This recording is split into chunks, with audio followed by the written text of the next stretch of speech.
Travel isn't just about destinations, it's about the people you meet, the cultures you immerse yourself in, the stories you carry home. I'm Relebogile Mabocha, and on my travel feature, I take you on a journey beyond the guidebook. Each week, I connect with fellow travelers, insiders, and storytellers to bring you the heart of every place. Whether it's a hidden gem right here in South Africa or a dream destination abroad.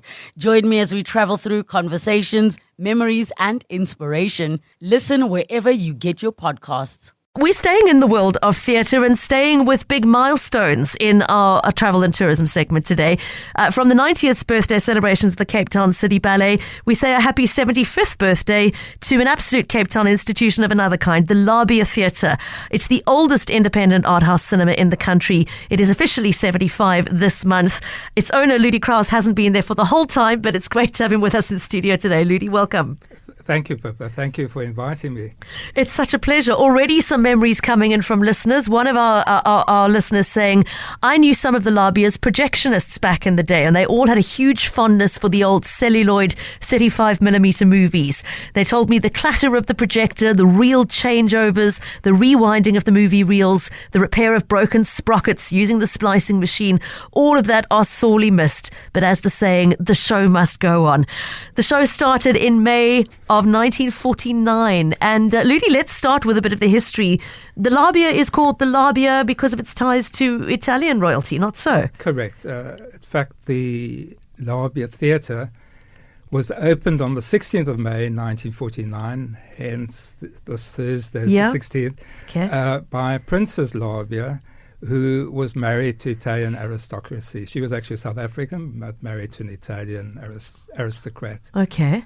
And I believe the building itself used to be part of the Italian embassy. Is that correct? Pippa, there's so many stories, and I've tried to investigate the history. There's not all that much certainty. Okay. I think the building next door may have been the Italian embassy, and the Labia itself was a ballroom in the day to the Italian embassy. Okay. But when Princess Labia opened the theatre in 1949, it was opened as a place for art, and it started off with plays and eventually added cinema to its repertoire. So it actually started as a live theatre, live performance theatre, not as a cinema. Yeah.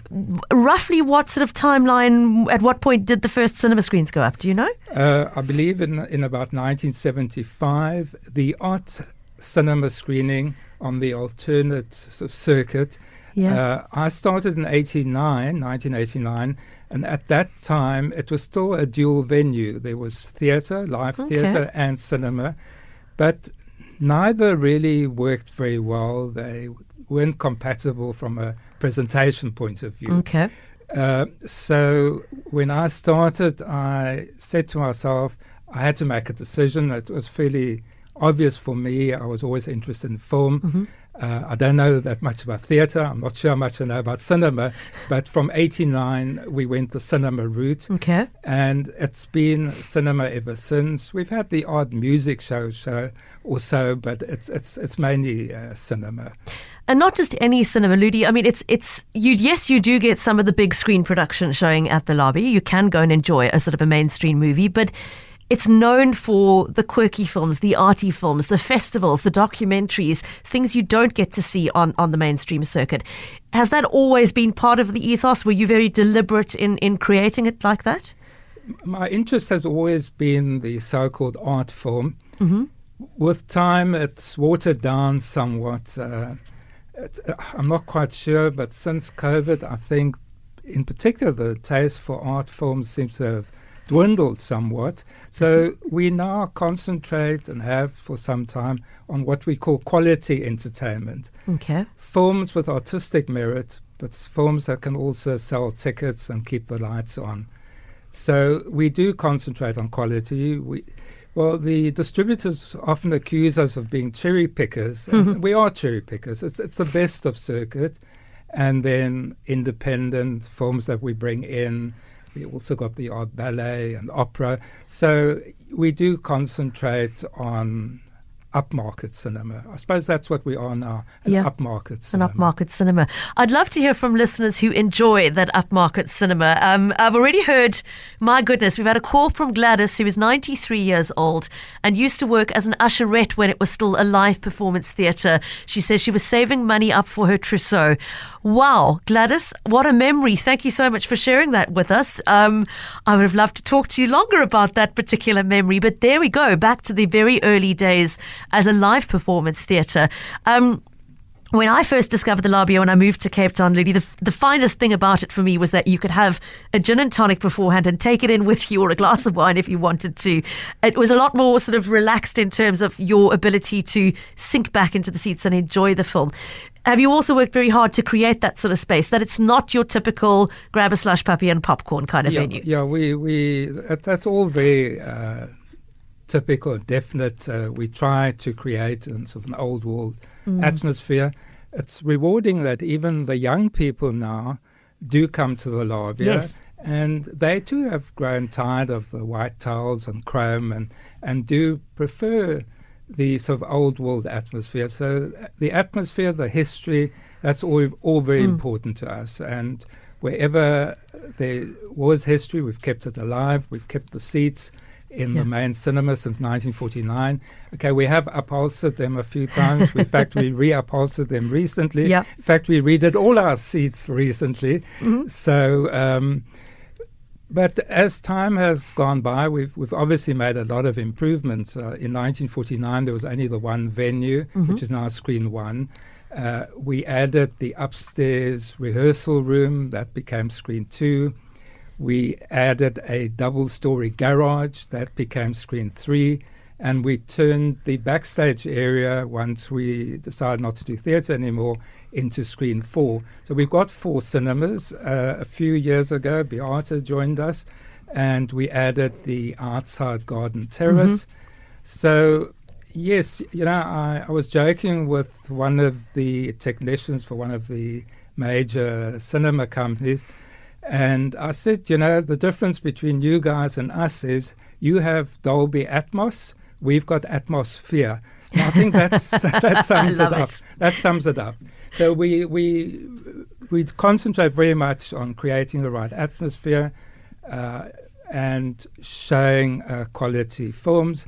In the hope, we also try and keep the prices as reasonable as possible, so that one can still afford an outing, have, as you say, a slush or something, see hopefully a good movie, and enjoy the history and atmosphere of the theatre. I'm so glad you mentioned the price point. I think it's important for so many reasons. But as you said, an outing to the movies has become a very expensive proposition in the traditional cinema setting, and this makes it that much more accessible. It also lures in those younger viewers. My daughter and her friends, 20-year-old students, regularly go to the Labia, partly because they like the films that they can find there. They find things that are a bit offbeat, but also because the price point is important to them. So, Ludi, I think it's brilliant that you've managed to hold on to that.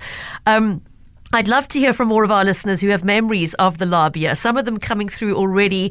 Colleen tells me in 1978, the Labia used to show free films for children on Wednesdays. My little girl saw and wept through Lassie, Bambi, and the Haley Mills films in those days. Barbara is saying her first memory of the Labia was Robert Kirby live on stage in the mid-1960s. So interesting to me how many of our listeners have memories dating back to the pre-cinema period even. Please let us know what movies you've seen, what festivals you've enjoyed attending. The festivals have been a big part of my experience of the Labia. It's been things like the adventure films, the surf film festival every year, movies that you just don't get on mainstream circuit, and sometimes you're lucky enough to have them flick through for a day or two on one of the streaming platforms. But is that something you've made a point of trying to accommodate, Ludi? Yes, absolutely. We are actually hosting the Encounters documentary film festival shortly. Fantastic. In June, actually, towards the third week of June. So that's also a regular festival. We try and do whatever we can that's complementary to what we do. We stay true to what we do, but we like to add complements to what we do. So anything that's complementary, that fits in, into what we do, we're always open to considering and to actually presenting it. Who does make the actual selection? I mean, you talked about that, the accusation that you cherry pick, and as you said, you proudly do cherry pick what works for your vision. But is it you alone? Do you have a team? How does the process actually work? Unfortunately, when it comes to picking the films and programming, it's me alone. Okay. There aren't that many people out there who are willing to do it. Really? And I think it's something that I would like to say you're born with, but maybe that's putting it a bit far. But it's something you grow up with. I've had the advantage of growing up in a cinema in Windhoek in the early 1960s. Yeah. And so I've developed a history of film over the 60s, 70s, 80s, 90s, 2000. And I think that's actually very important when one comes to program, that one does have a history of cinema. And every now and then we do also put on classics in the hope of trying to keep these old films alive.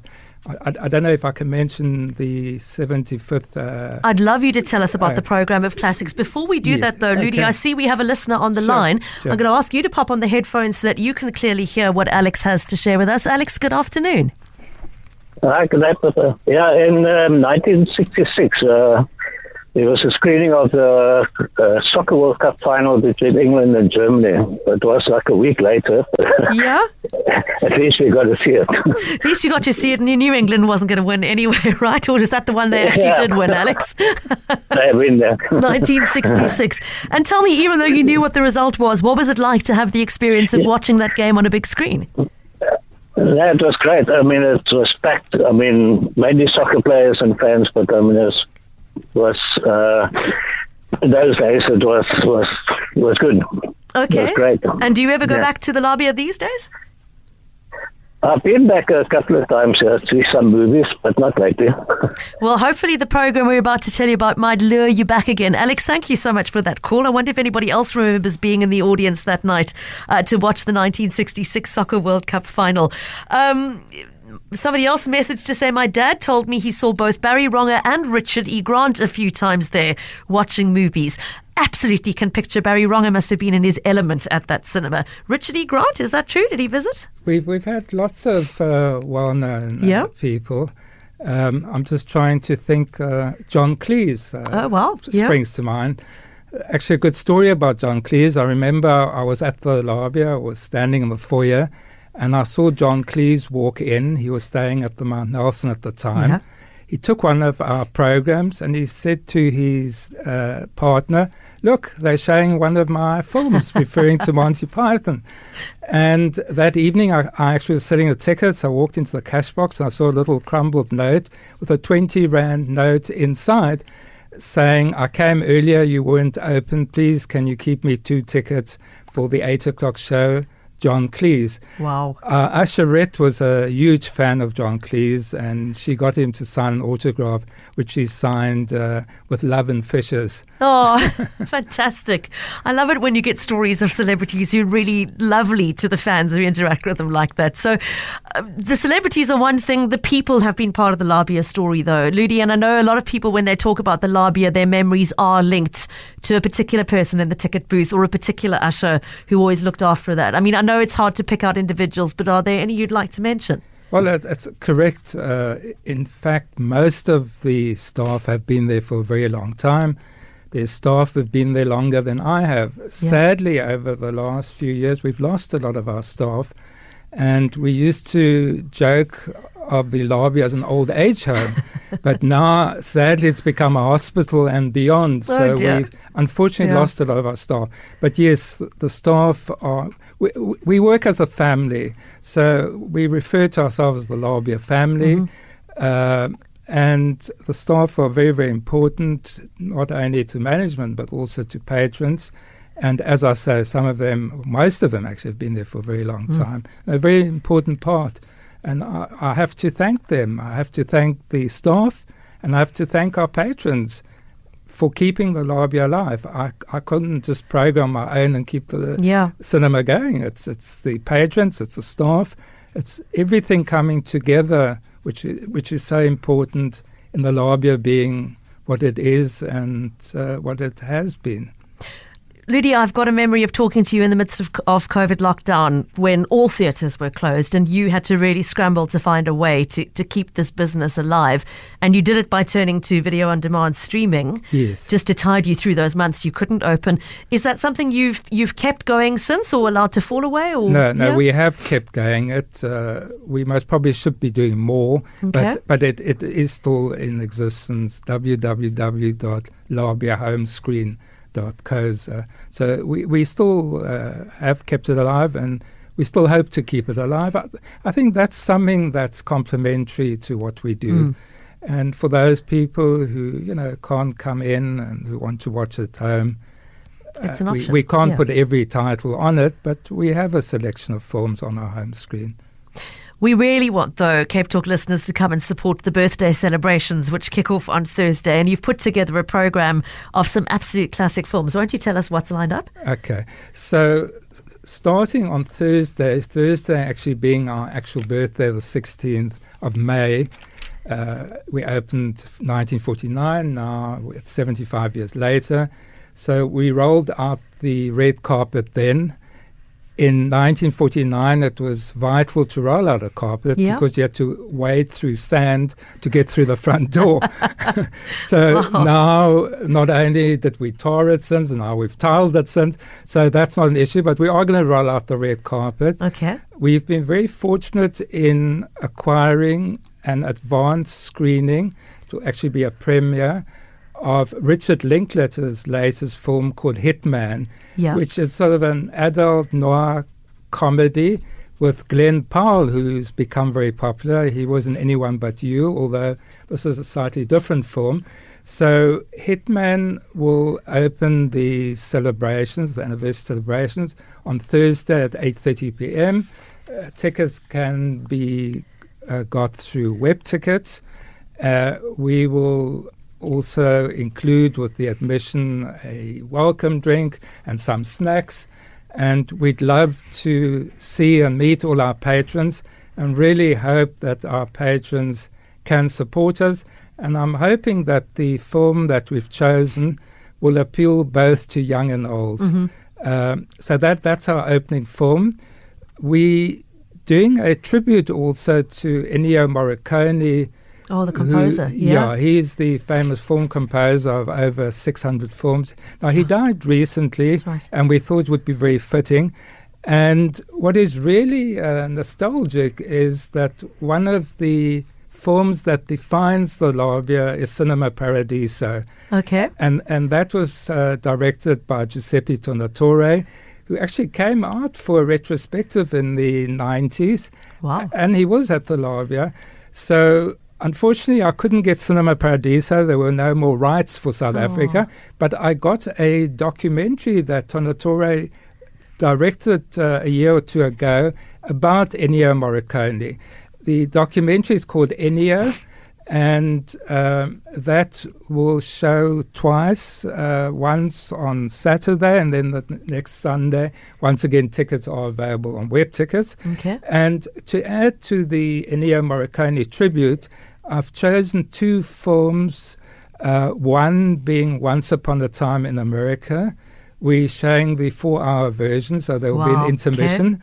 Okay. All these will be red carpet screenings with drinks and snacks. And Special then occasion, the other one is Terrence Malick's film with Richard Gere called Days of Heaven, which critics have sort of rated from a sight and sound point of view as one of the greatest films of all time. Gosh. As has Sergio Leone's Once Upon a Time in America, with Robert De Niro being rated as one of the top films of all time. And then we're doing a celebration to Billy Wilder. I never realized how ahead of his time Billy Wilder was.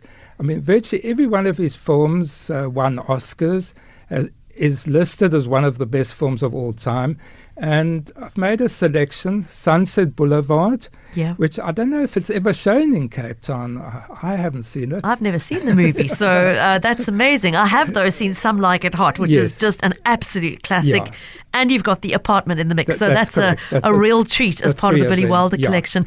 We are out of time, Ludi, so the big thing to tell our listeners is if they'd like to book for any of these special screenings, where do they do that? They go onto web tickets. Onto web tickets, okay. And you're looking for the Labia Cinema, the 75th birthday celebrations kicking off this Thursday, the 16th. There are loads of memories streaming in now. I'll share some more of them after the news. But Ludi, the last thing to say to you, besides thank you for coming in today, is to wish you well for the celebrations and well for the future of the Labia, because this is such a beloved Cape Town institution. We're so grateful it's been in hands like yours that have cared for it and kept it going through all the highs and lows of the last years. And thank you for being the person who shepherded it into the next century and hopefully beyond.